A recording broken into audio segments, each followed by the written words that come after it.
Have you ever wondered what it truly feels like to be taken from your world, thrown into chains, and delivered into the belly of an Imperial Navy warship, with no warning, no farewell, and no chance to escape? That is how life begins for most who enter the Imperial Navy. Not with honor, not with glory, but with the crude, iron taste of fear sitting on the tongue, and the sound of boots dragging you toward a fate you did not choose. For the majority, there is no ceremony, no proud enlistment, no patriotic speech. There is only a data slate with your name already printed on it, and a silent nod from an officer who does not care if you live or die. You are just another body to feed the engines of war, an expendable soul to replace the thousands who burned, suffocated, or vanished before you. Your journey begins inside a rusted prisoner transport barge, its walls sweating with condensation, the floors slick with oil and old blood. Around you are dozens of others just like you, criminals, workers, debtors, political undesirables, or simply unlucky citizens who happened to be standing in the wrong place when the Navy needed fresh labor. None of you speak, because speaking feels pointless. The groaning of the barge drowns out all hope, and everyone knows that none of you are going home again. The air stinks of fear. You can feel it pressing against your skin, crawling into your lungs with every breath. Every jolt of the ship, every metallic clang, every sudden hiss makes you flinch. At the far end of the compartment, a pair of naval armsmen stand guard, expressionless behind their helmets, shock batons hanging lazily at their sides. They watch you like farmers watching livestock. They know you're not going to run. Where would you go? The void outside would swallow you before you even had time to scream. Hours pass. No one knows how many. Time stops mattering. The only reality is the tightening dread that coils deeper into your chest as the transport shudders violently. A klaxon blares, red lights flash, and the entire compartment erupts into terrified whispers. But the armsmen remain calm. This is routine. What you are feeling, this panic, this suffocation, they see every single day. Then the doors open. A flood of blinding white light spills in, cutting through the dingy gloom. Silhouettes appear, tall, lean figures in immaculate navy coats, their boots polished to perfection. The officer in the front moves with the rigid precision of a man who has given so many orders that human suffering has become background noise. He lifts a data slate, scans the room, and speaks in a cold, practiced voice. Welcome to His Imperial Majesty's Navy. Your lives no longer belong to you. They belong to the Emperor. There is no warmth, no pride, only absolute authority. The chains around your wrists are released, one by one, but freedom is an illusion. You are immediately shoved into a long, narrow passageway. The walls seem to close in around you as you're marched deeper into the structure of something impossibly massive. You can feel the vibration under your feet, the steady, relentless heartbeat of a Leviathan awakening. You do not know it yet, but you are walking into a world where millions toil in endless labor. Where loyalty is enforced with pain. Where failure is punished with death. Where the void outside hungers for every mistake you make. You are entering a warship of the Imperial Navy, an iron titan crafted not for comfort, but for war, suffering, and obedience. And as the doors slam shut behind you, sealing off the last sliver of your old life, one truth sinks into your bones. You didn't join the Imperial Navy. You were consumed by it. The moment you step through the armored threshold, you understand, truly understand, why Imperial Navy warships are spoken of with a mixture of awe and dread. The interior hits you like a physical force. The air is thick with heat from 1,000 engines, the faint sting of ozone, and the sour smell of recycled air that has passed through more lungs than you could ever count. The corridor stretching ahead of you feels endless, a steel canyon lined with flickering lumen strips that cast long, trembling shadows across the crew being herded forward. Above your head, pipes rattle and groan like old bones shifting in their grave. Every surface seems alive, vibrating with the rumbling heartbeat of enormous reactors buried deep within the ship's core. You can feel it under your skin, a constant tremor that never stops, never rests. It is the pulse of something ancient, enormous, and indifferent. The pulse of a void ship that has sailed through nightmares you cannot even imagine. As you march forward, your eyes struggle to take in the scale. On your left, a massive elevator platform lowers dozens of tons of ammunition into the depths below. On your right, a procession of servitors shuffles past, half human, half machine constructs with blank eyes and metal limbs. They carry crates, tools, and fuel cells without emotion or awareness. The sight of them sends a shiver down your spine. You wonder how many of them once looked like you, how many broke, disobeyed, or simply failed their duties and were reassigned to service that never ends. The corridor opens into a vast atrium, and for a moment, despite your fear, your breath catches in your throat. Decks rise above you like stacked balconies in an impossibly tall fortress. Hundreds of levels, thousands of rooms, millions of footfalls echoing from all directions. You see mechanics welding plates in midair from suspended platforms, officers barking orders across Vox speakers, gangs of laborers hauling thick cables as wide as your torso. The entire ship feels like a hive city folded into the shape of a weapon. A laborer brushes past you and mutters, "Welcome to the coffin, new blood." His face is gaunt, his eyes hollow, and before you can ask what he means, he disappears into the crowd of bodies swarming the deck. Above the noise, a deep metallic roar echoes from somewhere far below, so loud it vibrates the very air. You flinch instinctively, but those around you barely react. An armsman notices your fear and smirks behind his visor. "That's just Deck 43 recalibrating," he says, almost amused. "If you jump every time the ship growls, you won't last a day." You want to reply, but words fail you. Because in this moment, the truth settles like a weight on your shoulders. This warship is not just a vessel. It is a world where you are nothing but a single, replaceable cog in a machine too large to comprehend. As the march continues, you catch glimpses into open chambers, laundries filled with steam and shouting, medicae bays where wounded crew lie strapped down, a chapel where a solitary priest slams his fist against a lectern while chanting prayers to the emperor.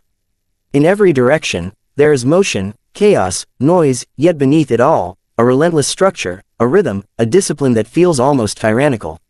The deeper you go, the darker the corridors become, lit only by the red glow of lumen strips and warning sigils. Overhead, Vox speakers drone constant messages. Report for labor rotation. Maintain discipline. Failure to comply is punishable by execution. Praise the emperor. Each phrase drills itself into your mind, shaping your thoughts whether you like it or not. By the time you reach your assigned barracks, your legs ache, your throat burns, and your nerves are frayed. The warship feels alive around you, breathing, groaning, whispering in a language made of steel and pressure and power. You realize something unsettling. This ship does not care who you are. It does not care where you came from. It does not care if you survive the week.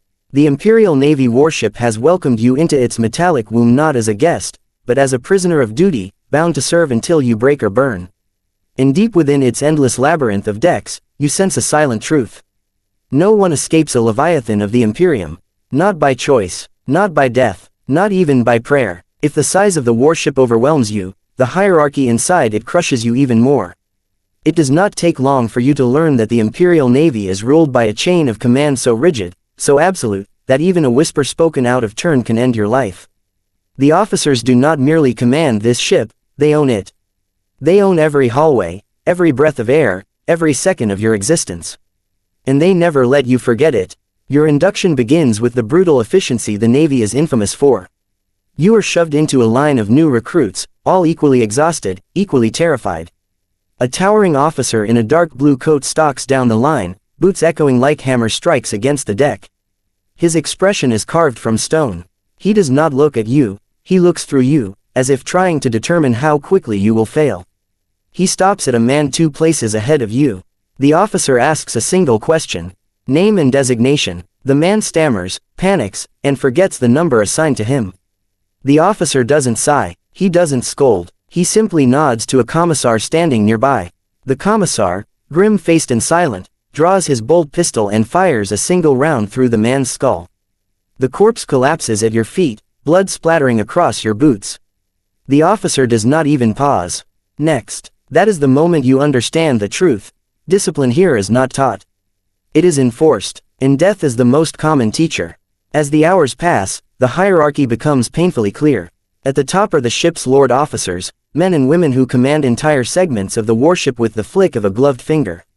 Beneath them are the void master specialists, navigators, helmsmen, gunnery chiefs, and communications officers who have served for decades. Their shoulders bear insignias of honor, and their voices carry authority that echoes across multiple decks. Below them are the petty officers, who command squads of crew and enforce the rules with ruthless efficiency. They are the ones you fear the most, because they are close enough to touch your life, shape your days, crush your mistakes. They carry shock batons not as tools, but as reminders. When they walk into a room, conversations stop. Bodies straighten, eyes lower, and beneath all of them, at the very bottom of the endless hierarchy, are people like you. Conscripted laborers, press-ganged bodies, faceless crew, the lowest of the low. If you vanished tomorrow, the ship would not slow. It would not notice. It would simply move on, consuming the next body in line. During your indoctrination, you are taught the rules. Not with kindness, not with patience. The rules are shouted at you by instructors with hoarse voices, reinforced by shock prods to the ribs, hammered into your skull until your ears ring. You learn that you must salute every officer. You learn that you must never speak unless ordered. You learn that your shift never ends until a superior says it does. You learn that even rumors, jokes, or idle complaints can be treason. And perhaps most importantly, you learn to avoid the commissars. Commissars roam the corridors like predators in a dark forest. Cloaked in black coats, their faces half hidden beneath peaked caps, they watch everything with unblinking discipline. Their authority supersedes all. Not even the captain can question their actions. They execute without hesitation, without remorse, without warning. A glance from a commissar feels like having a knife pressed lightly against your throat. As your training continues, you begin to see how fear shapes every part of life aboard the warship. Crewmen work like machines, their movements precise and frantic. No one speaks beyond what is necessary. No one laughs. No one relaxes. Every action, every step is done with the awareness that a mistake is not just a failure, it is a death sentence. At night, when the lights dim to simulate a cycle of rest, you lie in your bunk listening to the distant sounds of punishment drills echoing from the lower decks. Men screaming as shock whips crack against their backs. The steady bark of an instructor's voice. The wet thud of someone collapsing. Sometimes, the screaming stops abruptly, cut short by the slow hiss of a bolt pistol being raised. Through it all, the warship hums, indifferent to your suffering. The chain of command is not merely a system, it is the spine of the Leviathan, holding everything together through fear, obedience, and the unyielding will of the Emperor. And as you lie awake, staring at the rusted bunk above you, one truth grows colder with every breath you take. This is not duty. This is not service. This is survival under a system that was built to break you. The deeper you descend into the warship's labyrinth, the more you realize that this place is not merely metal and machinery. It is something older, something stranger, something alive. Every Imperial warship, no matter how colossal or ancient, possesses a machine spirit, a presence bound into its circuits, its armor, its soul. You heard the term whispered during induction, but no explanation could prepare you for the reality of it. The first time you witness the tech priests at work, you understand the truth. This ship is worshipped as a god. You are ordered to accompany a work crew to service the lower plasma conduits. The corridors there are darker, narrower, and hotter. The air stings your lungs with every breath. The metal around you feels warm to the touch, almost like flesh. One wrong step could send you tumbling into a churning mass of heat and energy that would vaporize you in a heartbeat. Then, without warning, you hear chanting, low, mechanical, and deeply unsettling. A group of red-robed figures stands around a large terminal, their faces hidden behind bizarre metal masks engraved with sacred symbols. They sway rhythmically, servo arms clacking behind them, while their synthesized voices merge into an eerie litany of binary hymns. It doesn't sound human. It doesn't even sound alive. It sounds like a machine trying to pray. You freeze, unsure if you're allowed to pass, but the petty officer with you simply pulls you aside. Don't speak to them, he whispers. Don't touch anything. Don't even look at them too long. He says this not out of politeness, but out of fear. The tech priests are performing a binding rite. Before your eyes, they press sacred oils onto the metal surface, inscribe glowing sigils onto the console, and purge the conduits with sacred fire. One tech priest leans close to the humming terminal, placing its forehead against the machine as if whispering a secret. The lights flicker. The walls vibrate. You swear you feel something ripple through the floor, like the shiver of a sleeping beast. Machine spirit appeased, one of the tech priests intones in a voice that glitches between human speech and electronic distortion. Blessed be the omniscia. Blessed be the function. The petty officer gestures for you to keep moving. You obey without a word. But as you walk past the shrine-like machinery, you feel something impossibly strange. A sensation like a faint whisper brushing against the back of your mind. For a heartbeat, the ship's constant hum shifts pitch, almost like a sigh. Almost like recognition. You shake the feeling off. Stress, you tell yourself. Exhaustion, nothing more. But as the days pass, similar moments begin to occur. The lights flicker whenever you enter certain corridors. Vents hiss with patterns that almost resemble speech. Doors slide open a fraction of a second before you reach them, as if anticipating your footsteps. You try to ignore it, but the sensation follows you, subtle at first, then unmistakable. The warship is watching you. During a brief rest break, you overhear two veteran deckhands talking in hushed tones. One swears he heard the pipes whispering his name during a warp jump. The other claims the machine spirit punished an engineer who insulted it, crushing him between closing bulkheads without warning. They speak of the ship as though it can hear, see, judge. When you ask if they truly believe such things, their expressions go pale. Believe, one spits. We don't believe, we know. That night, when the lights dim and the ship settles into its restless groaning, you finally admit it, the machine spirit is not some metaphor. Not some superstition. It is real. It thrums deep beneath your feet. It breathes through the ventilation system. It watches through the cameras, the sensors, the lumen strips. It feels your footsteps. It hears your heartbeat. It decides who belongs, and who doesn't. And as you lie in your cramped bunk, listening to the distant metallic murmurs echoing through the walls, a chilling thought crawls into your mind. If this ship has a spirit, then it also has a temperament. And no one, least of all you, knows what kind of mood it is in. If the command decks of the warship feel like a fortress, the living quarters feel like a prison, one that stretches for kilometers in every direction. Your assigned barracks is not a room. It is a metal box stacked with dozens of others, a hive of cramped compartments crammed inside the warship's belly like organs inside a beast. The entrance is a narrow hatch that scrapes loudly when it opens, and inside, the air is thick with sweat, staleness, and the faint chemical tang of cleaning agents that never seem to fully work. Your bed is not really a bed. It is a coffin rack, a narrow compartment barely larger than your body, built into the wall in long rows. Each rack slides open and closed on rusty rails, like drawers in a morgue. The metal inside the frame still retains the cold of deep space despite the countless bodies that have slept there before you. When you lie down, your knees nearly brush the ceiling, and the claustrophobia presses in so tightly you have to remind yourself to breathe. Someone in the bunk above yours snores loudly. Someone below coughs wetly, again and again, a sound that suggests sickness no one here has time to treat. In the dark, the vibrations of the ship's engines travel through the metal, humming against your spine. You are never truly alone. You are never truly silent. Even the air feels reused, breathed and rebreathed by thousands of lungs. Your bunkmates barely acknowledge you. There is no warmth here, no welcome, no camaraderie. New arrivals die too often to waste time forming attachments. Trust is a luxury for people who aren't one machinery malfunction or disciplinary order away from a shallow grave in the void. The veterans keep their eyes down, their voices low, and their hands close to their bodies. Every man and woman around you carries the same hollow look, worn down by exhaustion, haunted by memories, terrified of the next shift. Privacy does not exist. Every inch of space belongs to the Navy, and the Navy sees everything. Surveillance lenses blink from the corners. Vox units blare orders at all hours. A petty officer reeks of recaf as he marches through the sleeping rows at random, smashing his baton against bunks to ensure no one is oversleeping. The clang rings through your skull like a warning bell. If you want to wash, you wait in endless lines for cold, recycled water that sputters from metal pipes. If you want to relieve yourself, you squeeze into communal stalls where the stench never quite fades.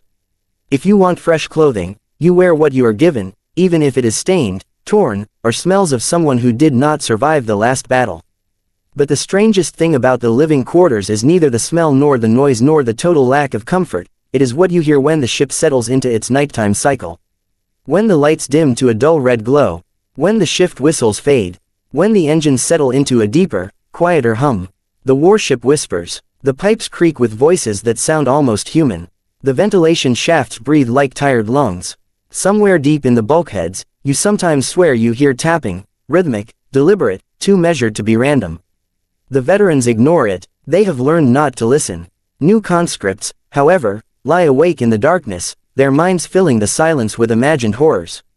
One night, a veteran 2 racks down from you leans close and whispers, "Never knock back. Never answer. Never speak to the metal.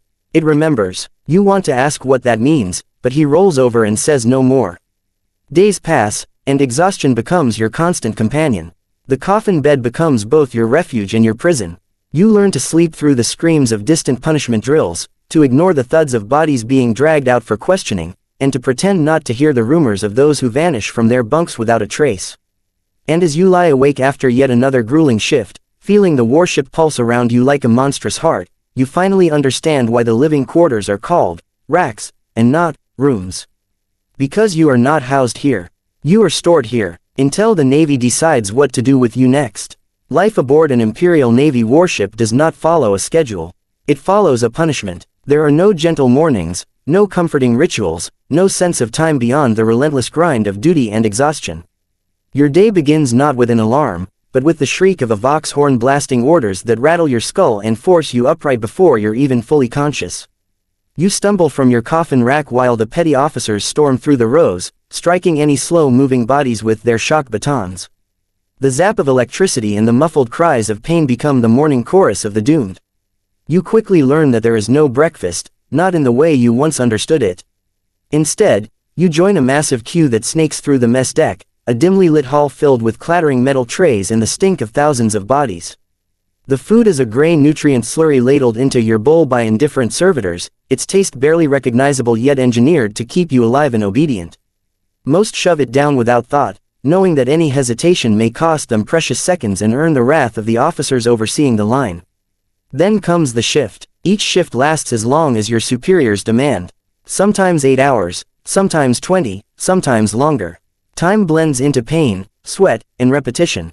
Your assignment varies depending on what the warship needs: shoveling fuel into the belly of the engines, scrubbing the plasma conduits, hauling ammunition shells large enough to crush you, repairing armor panels in corridors that vibrate with explosive force. The work is grueling, dangerous, and often lethal. You might spend one shift wrenching open rusted bulkheads in suffocating heat. The next, you might be standing knee-deep in coolant fluid, patching up pipework while alarms scream overhead. You do not have room to complain. You do not have the right to question. The Imperial Navy does not negotiate. It commands. Crew members collapse often, some from exhaustion, some from heat stroke, some from accidents so sudden and brutal there is nothing left to report. When someone falls, they are dragged aside without ceremony. Work continues as if nothing happened. And in truth, nothing has. You are all replaceable. The ship demands sacrifice, and it is never satisfied. The petty officers stalk the work decks like hungry predators. They do not need reasons to punish you. A mistake is death. A hesitation is treason. A poorly timed breath can be interpreted as insolence. You learn to work fast, to work silently, to work without thinking, because thinking leads to fear, and fear leads to mistakes. Those mistakes become bloodstains on metal floors, stains that are washed away before the next shift begins. During rare moments of respite, you catch glimpses of other departments: the flight deck where pilots shout orders over roaring engines, the medicae bays where wounded crew moan beneath flickering lights, the gunnery stations where officers bark firing calculations with terrifying precision. Each part of the ship feels like a world of its own, filled with its own dangers, its own rules, its own harsh gods. But the worst part of your daily routine isn't the labor. It's the silence between tasks. Because in those moments, when you are momentarily still, the warship speaks. Pipes vibrate with unreadable whispers. Floor panels throb like beating veins. The machine spirit's presence becomes more tangible, leaning close, listening, judging. You feel its cold interest coiling around you, brushing your thoughts with metallic curiosity. Some crew whisper that the spirit watches certain individuals more closely: those who doubt, those who fear, those who secretly dream of escape. The veterans claim the ship can sense disobedience before it's even acted upon. You don't want to believe them, but every time you pause, even for a second too long, a bulkhead slams shut behind you. A light flickers ominously, a vent hisses as if warning you, and you find yourself quickening your pace, heart pounding, as though something unseen is following. When your shift finally ends, 5 minutes early, 10 minutes late, or not at all, you drag yourself back to the living racks with trembling limbs. Your muscles ache, your eyelids droop, your bones feel heavier than iron. There is no pride in surviving another day, only numbness. You collapse into your coffin rack, the metal groaning under your weight, and for a moment, you almost drift into sleep, until a distant alarm screams somewhere deep within the ship. Red lights flash, footsteps thunder through the hall. Someone shouts orders. You jolt awake as panic spreads through the bunk rows like wildfire. This is how every day ends. On this ship, sleep is a luxury. Peace is a myth. Rest is an illusion. Because aboard an Imperial Navy warship, the daily routine is simple. Work until you break, survive until you can't, and pray the ship lets you see another cycle. The day that every void-born dreads does not begin with violence. It begins with silence. A silence so absolute, so unnatural, that even the ship's ancient engines seem to hold their breath. In the lower decks, workers stop mid-task. In the gunnery halls, crews freeze, tools still in hand. The Vox channels crackle with static, then cut entirely. It is as if the entire vessel, this giant metal labyrinth of steel arteries and humming nerves, suddenly realizes something terrible is coming. The crew call it the hush, and no matter how many years a person spends in the Navy, the hush never loses its power to freeze blood. Moments later, the lights flicker once, twice, and then drown the ship in the crimson glow of battle stations. The klaxons scream. The calm is dead. Panic surges through the decks like a tidal wave. Men and women scramble to positions drilled into their bones through endless hours of training. Veterans move fast, silent, focused. Fresh recruits shake as they run, their boots slamming against steel floors that suddenly feel far too thin. In the command deck, senior officers try to keep order as reports flood in, enemy signatures, warp anomalies, possible boarding attempts, unknown contacts approaching at impossible speeds. No one knows what's out there yet. They only know it's lethal. It always is. Every heartbeat is a countdown. Below, deep within the ship's armored core, the gun decks erupt into motion. Macro cannon loaders haul shells the size of coffins into place, each one demanding a small army of sweating workers to maneuver. Sparks fly. Commands are shouted. Chain-linked conveyors rattle as the weapons wake from their slumber. The gunners' hands tremble, not from fear, but from anticipation. The gunnery crews know the truth. When the firing starts, they will either unleash death or be killed by it. The recoil of the cannons alone can snap bones or fling workers like rag dolls if they stand a fraction too close. The crew chant prayers to the machine spirit, hoping the ancient weapons remember their purpose. In the medicae bays, the surgeons prepare in a different way. They lay out scalpels, bone saws, cauterizers, and thick chains used to restrain screaming wounded. The medicae staff do not need a tactical briefing. They have seen it 100 times. They know that soon the floors will be soaked, the lights dimmed by smoke, and the air heavy with the scent of blood and burned flesh. They whisper to each other in low, grim voices. Let the Emperor make our hands steady. Let the deaths be quick. Let the wounded not suffer too long. For them, battle is not about glory, it is about survival through agony. But the heartbeat of the ship, the void-born crew, the laborers, the deckhands, the countless souls crushed into the belly of the war machine, they feel the approach of death more keenly than anyone. The vibrations in the walls shift. The deck plates hum in strange rhythms. Pressure in the air changes. These are signs that no sensor can detect, but every void-born recognizes. Something massive approaches. Something hostile. Something hungry. Then, with a suddenness that tears the breath from every lung, the ship shudders violently. The first barrage hits. Men fall. Lights burst. A dozen decks scream as metal twists under the impact. Another hit. Then another. The floor bucks upward like a living thing. In that moment, life aboard an Imperial Navy warship becomes a nightmare of fire, metal, and raw instinct. The disciplined routines are torn apart. All that remains is fear, and the desperate will to live long enough to see another dawn. There are many terrors aboard an Imperial Navy warship: mutiny, fires, reactor failure, enemy boarders, but nothing compares to the moment the hull gives way. A single crack in the ancient steel. A single breach in the kilometers-long shell of the vessel. That is all it takes to unleash the most feared killer in the void, the vacuum itself. And when the first hull breach hits during battle, every man and woman aboard feels it before they understand it. The pressure shifts. The temperature drops. The air tastes thin, as if the ship itself inhales sharply in fear. Veterans freeze mid-motion, their faces draining of color. Recruits look around in confusion, unaware that death is already in the walls. The alarms shriek with a pitch unlike any other emergency signal, a shrill, metallic wail that cuts through bone. It is the sound that every void-born grows up hearing in nightmares. Bulkhead doors slam shut automatically, gigantic slabs of reinforced metal moving faster than seems possible for machines so ancient. Entire corridors are sealed in seconds, sometimes trapping crew on the wrong side. For those caught in the doomed sections, there is no time to scream, no time to run. The breach arrives as a monstrous roar, then an instant of total silence so pure it feels impossible. Then the world explodes, air is ripped out of lungs, tools fly through the air like bullets, bodies are hurled against walls with bone-shattering force.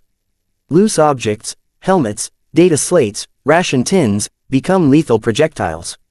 Those closest to the rupture do not die so much as vanish, swallowed by the void before they understand what happened. One moment they are alive, fighting to keep the ship together. The next, they are dust drifting eternally through space. Farther from the breach, survival is a brutal struggle. Crew members claw for anything bolted down, pipes, railings, machinery, anything that can anchor them as the air howls past. Some hold on, some don't. The unlucky are dragged screaming toward the tearing winds, their voices snuffed out as the vacuum devours them. Even the strongest arms cannot resist long. In the end, it's often pure chance who lives and who disappears into the cold silence outside. On the command deck, officers shout orders while servitors chant emergency liturgies to the machine spirit. Damage control teams are dispatched instantly, sprinting into the chaos with sealing plates, welders, patch foam, and sacred mechanical totems. They run knowing every second counts. A breach spreads like a wound, it widens, cracks, fractures outward, threatens multiple decks at once. The ship's structural integrity screams under the strain. If they cannot contain it quickly, entire sections may be lost. The damage control crews arrive to a scene of carnage. Dead bodies pinned to ceiling grills, shattered machinery embedded in walls, fires erupting from ruptured power conduits, and the sucking maw of the breach itself tearing everything toward oblivion. The crews don't hesitate. They can't. They chant survival mantras through clenched teeth as they work. Hold fast. Anchor your soul. The void shall not claim us. Each movement is frantic but practiced, deploying emergency shutters, spraying sealant paste that freezes instantly in the vacuum draft, welding thick metal plates while sparks fly dangerously close to leaking fuel lines. Sometimes they succeed. Sometimes they buy just enough time for bulkheads to fully lock. Sometimes the breach closes, the pressure normalizes, and battered survivors collapse to the floor sobbing or laughing hysterically. And sometimes, the breach wins. Entire compartments shear off, drifting into darkness with hundreds still inside. People the crew knew, worked beside, prayed with, gone in an instant. Space does not mourn. A warship does not pause. The battle outside continues, indifferent to the suffering within.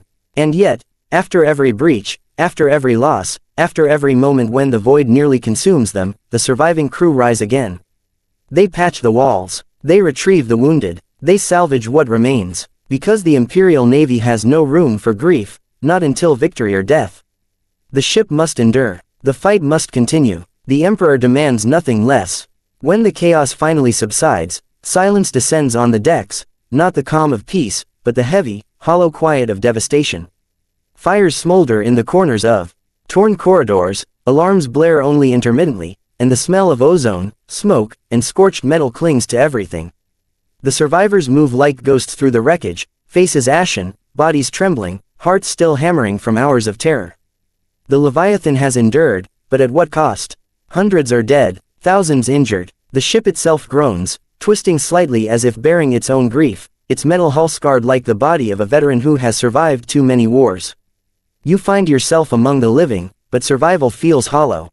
Every creaking beam, every flickering light reminds you of those who vanished, snatched away by the void, by chaos, by the unforgiving discipline of the Navy. The machine spirit hums softly through the decks, not threatening now, but aware, watching, waiting. Its presence lingers in every corridor, every bulkhead, every echoing engine room. It has judged the ship, and perhaps, in some small way, it has judged you. In the aftermath, stories spread like whispers through the remaining crew. Some speak of unseen figures moving through the shadows, remnants of the chaos influence that had infiltrated the lower decks. Others say they hear faint tapping, faint mechanical breathing, reminders that the ship itself carries memory, resentment, and perhaps even vengeance. Veterans nod silently at each other, understanding that what was endured is only a temporary reprieve. The warship will sail again, the void will call, and nothing on board will ever be the same. You walk the shattered corridors, haunted by faces that will never return. The halls are empty but alive, a labyrinth of steel and despair that seems to remember every scream, every death, every prayer whispered in fear. You realize that life aboard an Imperial Navy warship is not measured in days, months, or years, it is measured in survival, in endurance, in the ability to see another shift through without succumbing to the void, to mutiny, to madness. And as you prepare to take your place among the surviving crew, one truth lodges deep in your mind: the warship never forgets. It never forgives. It is patient, deliberate, and eternal. It will carry its living cargo across the stars, through warp storms, through battles that would annihilate lesser vessels, and it will continue to judge, to test, to consume as it always has. You look out through a small viewport, at the stars streaking past, the void outside indifferent, infinite, and deadly. The Leviathan shudders slightly, almost as if breathing, almost as if acknowledging your presence. Somewhere in the depths, the machine spirit whispers, not words, not language, but a message that seeps into your bones: you belong to me now. And even though you survived, even though you lived to see another day, a chill curls in your stomach. Because deep down, you know the truth that no training, no discipline, no prayer can change. Out there in the void, and in here within these metal walls, the nightmare never ends. The warship carries on, and so does the fear.